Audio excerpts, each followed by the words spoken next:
Bonjour à tous, pendant un an je vais vous présenter un film par jour, soit 366 films dans l'année. Aujourd'hui on est au 178e film, Licorice Pizza.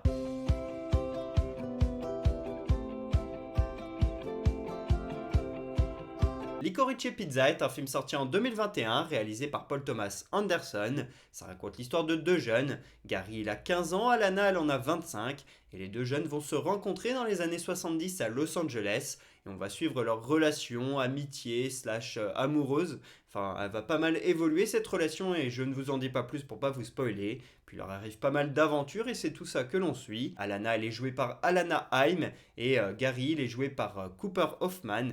Ils ont réellement 10 ans d'écart dans la vraie vie. Le scénario, tout comme la réalisation, c'est fait par Paul Thomas Anderson, qui a notamment travaillé sur Magnolia et There Will Be Blood. Et puis dans le casting, on retrouve aussi Sean Penn et Bradley Cooper, c'est pas mal du tout. Pareil, à la musique, on a une pointure, Johnny Greenwood, qui faisait partie du groupe de rock anglais Radiohead. Et le film a été nommé à 4 Golden Globes et à 3 Oscars, mais n'a rien gagné. Si je vous parle de ce film aujourd'hui, c'est parce que l'on fête les 54 ans de Paul Thomas Anderson, le réalisateur et scénariste de ce film. Lui, il a toujours connu plus ou moins Hollywood et le milieu du cinéma, puisque son père Ernie était un comédien avec un succès plutôt modéré, mais du coup il a grandi là-dedans et à la fin des années 90, il fait Boogie Nights, ensuite il fait Magnolia, il fait des films comme There Will Be Blood, Punch Drunk Love, qui lui permettent d'être un réalisateur vraiment référencé, et il va poursuivre avec The Master, avec Phantom Thread, et donc Licorice Pizza en 2021, et il a l'habitude de travailler souvent avec ses amis, comme Daniel Day-Lewis, dans There Will Be Blood et dans Phantom Thread. On retrouve plusieurs fois aussi Joaquin Phoenix, et puis bien sûr son grand pote Philip Seymour Hoffman, qui n'est autre que le père de Cooper Hoffman que l'on voit dans le rôle de Gary.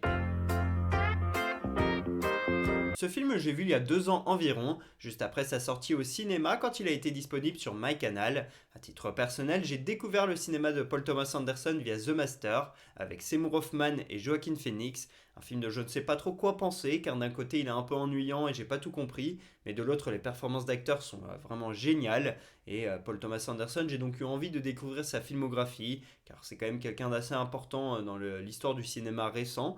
Et donc j'ai pu voir There Will Be Blood, que j'ai plutôt bien aimé, même si pareil, il y a des moments où je me suis ennuyé. Et c'était un petit peu pareil pour le film Phantom Thread. Donc bon, Paul Thomas Anderson, c'était pas une grande réussite. Et puis j'ai vu Licorice Pizza, que j'ai vraiment adoré. C'est de loin mon film préféré de Paul Thomas Anderson. Même si depuis j'ai vu Punch Drunk Love, que j'ai aussi beaucoup aimé, car il m'a fait marrer.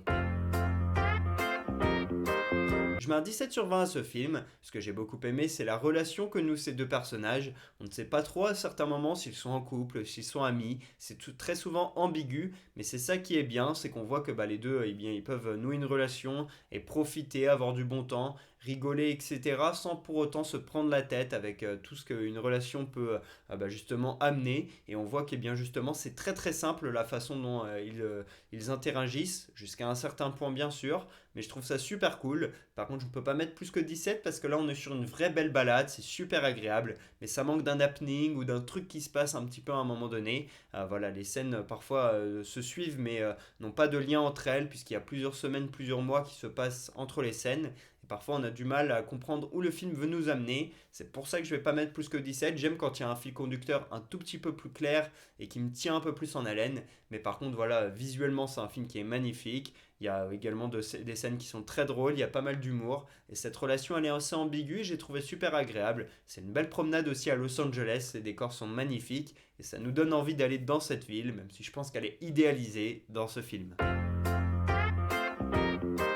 Première anecdote, le père de Leonardo DiCaprio joue dans ce film. Il s'appelle George DiCaprio et j'ai appris grâce à ce film qu'il était un artiste de la contre-culture dans les années 70 à Los Angeles. Deuxième anecdote, la famille d'Alana dans ce film est jouée par la vraie famille de l'actrice Alana Haim. Et d'ailleurs, elle avec ses deux sœurs, eh bien, elle a un groupe de musique qui fonctionne plutôt bien puisqu'il a été nommé au Grammy, et les clips sont souvent réalisés par Paul Thomas Anderson, le réalisateur de ce film.